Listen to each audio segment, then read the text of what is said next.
晒晒嘅，即刻嚟啦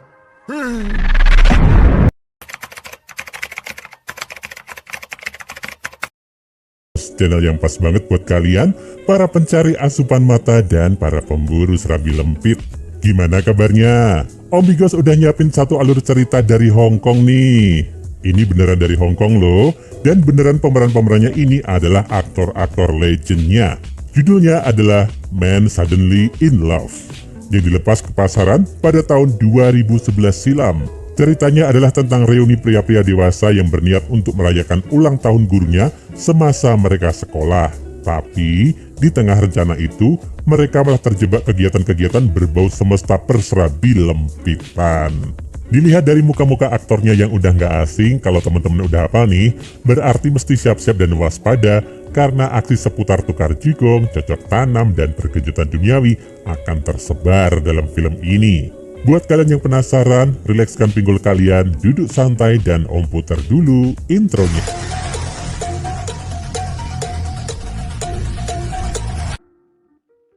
Di awal film kita akan diperlihatkan suatu aksi penyerbuan oleh polisi di lokasi anti tobat maksiat di sebuah geng. Ketika salah seorang polisi muda berhasil merangsek masuk, ia kaget karena di dalam ruangan cocok tanam terdapat guru semasa sekolahnya yang sedang enak-enakan. Nama guru itu adalah Pak Judi. Karena kejadian itu, pemirsa sekalian diajak untuk kembali sejenak melihat masa lalu Pak Judi. Beliau adalah guru yang amat dihormati sekaligus disenangi karena karakter dan kedekatannya dengan para murid. Karena itulah, ketika usianya hampir menginjak 80, para alumnus membuatkannya acara. Setelah Pak Judi, pelan-pelan kita akan diperkenalkan geng alumni sekolah, murid Pak Judi waktu itu. Yang pertama ini namanya Yo, pria yang aktif dalam urusan politik dan punya istri seorang lawyer. Yang kedua adalah Clau, seorang aktor mediocre yang gayanya selangit tapi punya istri cantik bekas asisten pribadinya. Lalu Sam, seorang dokter kelamin yang susah menjaga rudalnya sendiri karena istrinya sangat brutal dalam hal cocok tanam. Kemudian Kit sekaligus pasangannya juga yang sama-sama seorang paranormal dan ahli membaca feng shui serta perzodiak-zodiakan.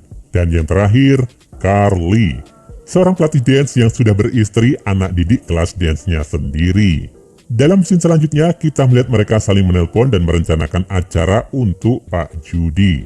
Singkat cerita, mereka sepakat memilih acaranya diselenggarakan di Hotel Mariom, salah satu hotel bintang 7 di kota itu. Mereka berangkat bersama dan rencana agak buyar seketika mereka sampai. Ada sesi pemotretan model-model seksi yang mengalihkan fokus mereka, si bapak-bapak tua hidung belang itu. Pak Judi ternyata juga ikut bersemangat dan mendukung kelakuan para murid itu. Mereka semua mengajak para model untuk bergabung di acara ulang tahun Pak Judi nanti malam. Malam harinya acara diadakan dengan meriah. Para model dengan riang gembira menyanyi untuk Pak Judi dan untuk murid-muridnya yang gampang sakni itu. Ketika acara hampir sampai pada puncaknya, Pak Judi malah terkena serangan jantung, sehingga dia mesti dilarikan ke rumah sakit. Guru teladan itu memberikan wasiat di sepanjang jalan, yang intinya bahwa para murid harus mewakilinya bercocok tanam dengan para model. Aduh, permintaan macam apa itu? Tantu! Beberapa pekan kemudian Pak Judi nggak bisa tertolong lagi dan akhirnya dikebumikan. Semua nampak sedih dan bergantian memberikan ucapan terakhir dan doa untuk Pak Judi. Selepas acara pemakaman itu, raut wajah geng tua-tua suka wik-wik itu malah ketawa ketiwi ketika berkumpul berlima. Hal itu membuat para nyonya, istri dari geng tua-tua suka wik-wik itu, menjadi curiga. Jangan-jangan suami-suami mereka mempunyai acara-acara ngawur yang nggak mereka ketahui. Rupa-rupanya, beberapa hari menjelang berpulangnya Pak Judi, para murid yang rajin serta penurut itu melancarkan wasiat yang disampaikan gurunya. Flashback terjadi dan kita diperlihatkan bagaimana Yo sedang melakukan aksi demo dengan membawa 1 dari 5 model di pesta Pak Judi kemarin. Karena demo bubar akibat diserang balik oposisi, Yo malah mencari kesempitan di dalam kesempatan. Dia lalu bercocok tanam dengan mbak-mbak model yang juga sakni itu di balik tumpukan sampah.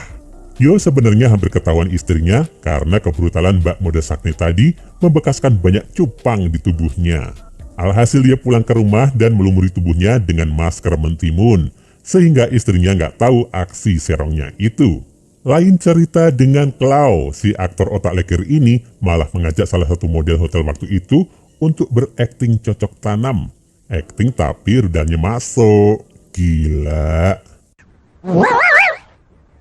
Dan ketika pulang ke rumah, model itu ikut dengan Clau. Dan Clau membohongi istrinya yang oneng bahwa wanita yang dilihat istrinya hanyalah halusinasi saja. Gak cuma mereka berdua, Kit pun demikian. Dengan mengakali mbak model lainnya lagi, dengan teori-teori primbon, Kit mengatakan bahwa hantu yang mengikuti hanya bisa diusir dengan pergenjotan duniawi. Mbak model juga ternyata kompak. Dia sok kerasukan hantu Sakne dan akhirnya Kit mencoba menyembuhkannya dengan rudal Hongkongnya yang seperti kentongan lombok itu. Ketika ditangkap basah oleh istrinya yang bucinan itu, Kit mengatakan bahwa itu adalah hantu yang sedang memperkotak dirinya. Namun kurang beruntung bagi Carly seorang diri. Dia gagal merasakan serabi lembut salah satu model hotel itu karena ketika hendak melancarkan aksinya, ia dipergoki oleh istrinya. Sin lalu kembali ke acara pemakaman. Jelas berarti ketawa ketiwi geng tua-tua suka wik-wik ini adalah tertawa puas karena telah dengan penuh dedikasi melaksanakan misi dari guru idola. Tapi senang-senang puas para pria hidung belang itu nggak bertahan lama. Para istri yang juga nggak kalah brutalnya ini sudah terbakar cemburu dan curiga. Akhirnya mereka melancarkan aksi pembalasan. Kita akan disajikan adegan di mana Yo yang barusan jos-josan dengan mbak model dipaksa cocok tanam 34 ronde lagi oleh istrinya. Yo sampai kelenger. Clau pun demikian, baru saja pulang percocok tanaman dan jalan-jalan santai dengan mbak model sampai rumah diserang oleh istrinya di atas kasur. Kit beda cerita, dia sedang mempelekodo mbak model dan istrinya tiba-tiba datang lalu menyergapnya dan langsung melaksanakan ritual mengusir setan dengan cara menyiksa suaminya sendiri. Carly sempat dihinggapi keberuntungan karena ketika main bersama mbak model, dia berhasil melakukan cocok tanam akibat minumannya diberi larutan penyegar oleh mbak model yang Sakne. Tapi apesnya, Carly ini ditangkap polisi karena dikira melakukan pergenjotan terhadap anak di bawah umur. Sementara Sam gagal cocok tanam sekali lagi dengan mbak model karena istrinya berhasil menjebaknya dengan gantian berpura-pura membawa lelaki hidung belang ke rumahnya. Dengan segala tragedi cocok tanam dan persilangan yang terjadi, geng tua-tua suka wik-wik berkumpul dalam rapat tertutup. Mereka semua sambat alias mengeluh karena misi dari gurunya itu ternyata nggak seindah yang mereka bayangkan. Selain mesti disikat oleh istri masing-masing, mereka juga mesti berhadapan juga dengan pihak yang berwajib.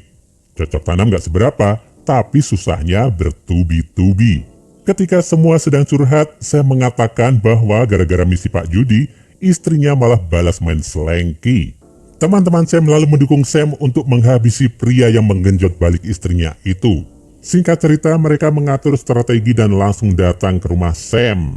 Tanpa babi bu, mereka berlima memergoki keberadaan pria di rumah Sam dan langsung menghajarnya. Ketika mereka hampir usai dengan pria itu, semua istri mereka tiba-tiba datang, seperti kumpulan Power Rangers pink tapi banyak, dan langsung mengatakan bahwa pria yang dipukuli adalah pengacara. Ya, pengacara untuk mengurus berkas perceraian mereka semua.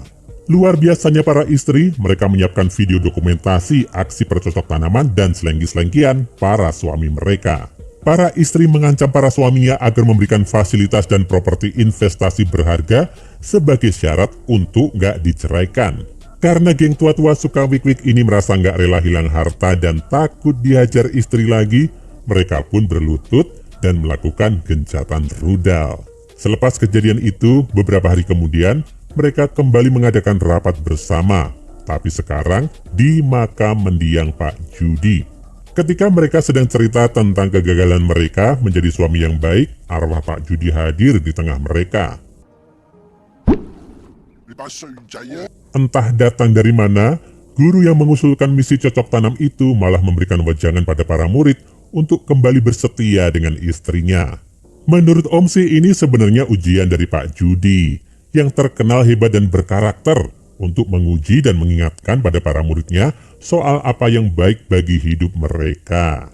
Karena wejangan dari Pak Judi tadi, mereka berlima melanjutkan hidup yang lebih harmonis dengan istri masing-masing. Mereka murid nakal tapi ternyata tetap menurut pada gurunya ya, yang memberikan ujian sekaligus memberi pelajaran. Hidup mereka kini kembali sejahtera dan berbahagia. Dan film pun selesai. Gimana gengs cerita dari geng tua-tua suka wig-wig ini? Aktor-aktor Hong Kong Legend itu memang syarat akan kelucuan gengs. Coba deh, kalau kalian perhatiin film-filmnya yang selain judi atau polisi-polisian. Tapi dari film ini sih Om rasa bahwa pesan yang kuat buat Om pribadi adalah bahwa Pak Judi itu justru mau membuktikan guru itu nggak selalu benar karena dia juga manusia. Digugu dan ditiru ya iya, tapi ada batasnya. Seperti Pak Judi yang membuktikan bahwa pesan terakhirnya itu berisi misi yang malah merusak rumah tangga muridnya. Jadi, Pak Judi sebenarnya menyisipkan pesan tersirat bahwa guru terbaik adalah pengalaman.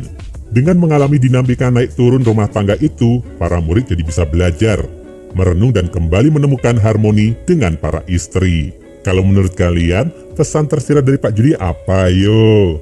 Cocok tanam, gitu ya? Coba deh tulis di kolom komentar ya gengs.